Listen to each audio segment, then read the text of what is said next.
Wala nang maraming paligoy-ligoy pa, diretso sa punto na. Maiksi lang ang komentaryo, pero diretso sa punto.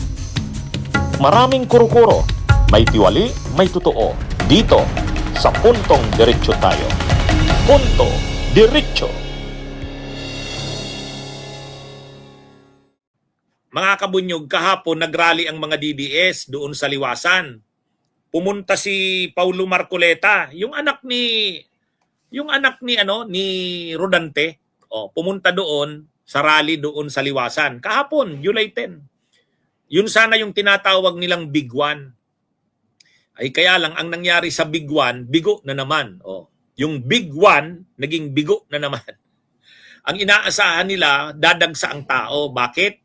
Naaresto na si Marcoleta, naaresto na si Defensor, di syempre galit ang mga DDS. So, kumbaga dito, bubuhos ang suporta ng mga DDS. Kaya inaasahan nila dadagsa 'yon. Ito na daw yung Big One.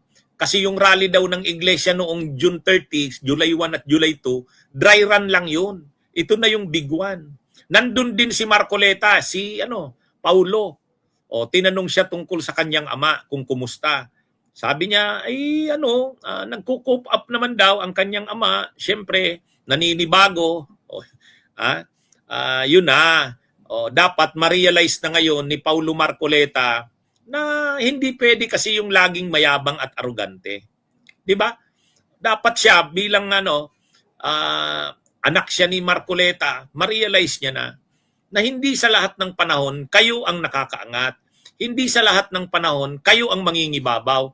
Ay, ang nangyari kasi kay Rodante Marcoleta, nung mga panahon, ang yabang na niyan eh. Nung pagpapasara sa ABS-CBN, magka-partner sila ni Mike Defensor, panahon ng COVID, nagbibenta pa sila nung ivermectin.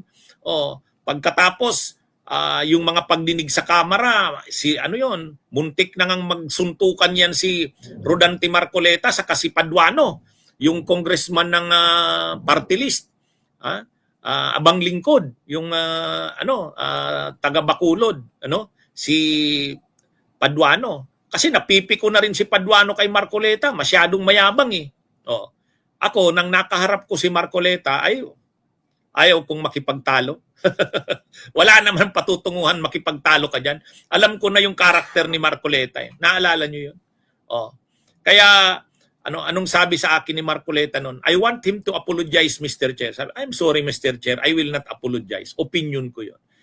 Nakita ko na yung ugali niya eh. Wala kang panalo sa kanya kung makikipag-diskusyon siya sa kanya. Kasi sa tingin niya lagi siya ang tama eh. Yan din yung nagpahamak sa kanya. Yan yung nagpahamak sa kanya. Yung tingin niya lagi sa sarili niya, siya ang tama, siya ang magaling. Ngayon, ginagaya nung anak ni Paulo Marcoleta. Makita nyo naman sa kamera yung anak eh. Kung ano si Marcoleta nung nasa kamera, ganun din itong Paulo. Ngayon, anong nangyari na sa kanyang ama? Nakulong. Ini-interview ngayon si Paulo Marcoleta, nandun, umattend sa rally doon sa Liwasan. Sabi ni Paulo, siyempre, naninibago daw silang pamilya, kaya lang, nagko-cope up naman daw na yung kanyang ama, nag-aaral na mag-cope up. Maayos naman siya. Papagaling na siya. Agaling lang ilang araw. Makakaroon yung pamilya na. Mahirap talaga ganito at kinakaya po namin na araw-araw binibisita po namin siya hanggang maaari para ipakita namin pagmamahal at suporta sa kanya. Opo, at hindi naman po siya pinababayaan ng mga kapulisan doon.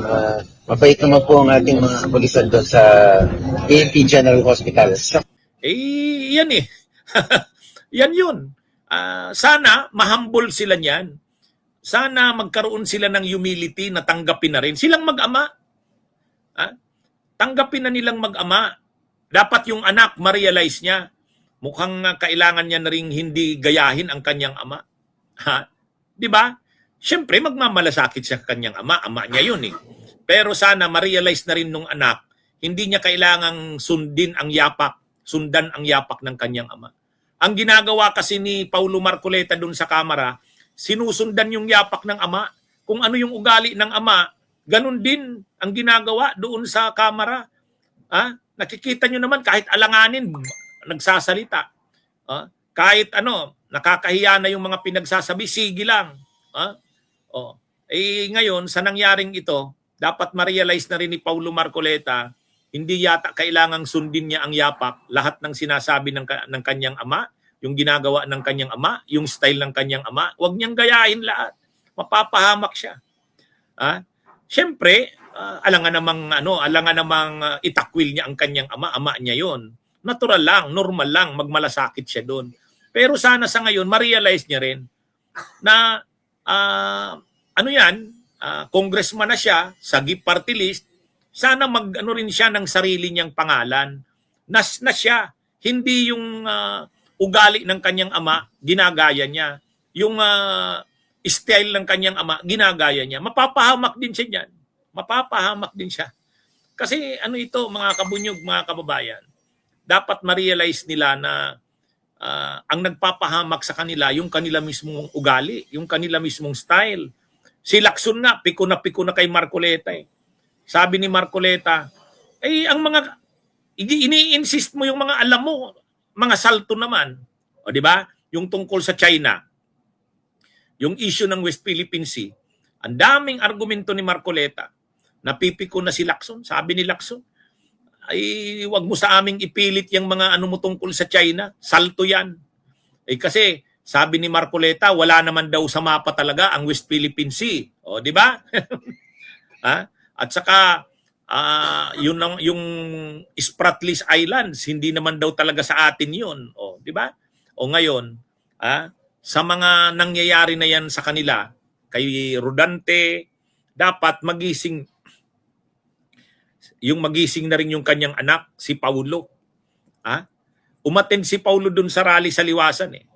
Tinanong siya, ano na po bang status ng iyong ama? Sabi niya, nagko-cope up naman. Siyempre naninibago. Pero yun na nga, ito mga kabunyog. Itong si Paulo, pinipilit gayahin yung ama yung style. Pero hindi pa naman ito kasing garapal, kasing arugante nung ama. Ginagaya pa lang, nagsisimula pa lang. Pero sana sa pagkakataong ito, maliwanagan na rin itong si Paulo. Hindi niya kailangang sundin o sundan ang buong yapak ng kanyang ama. Mag-carve na siya ng sarili niya ring kumbaga mapapahamak siya katulad sa kanyang ama kung ganun at ganun ang niya. Okay, mga kabunyog, mga kababayan, magandang araw sa inyong lahat. Mabuhay po tayo.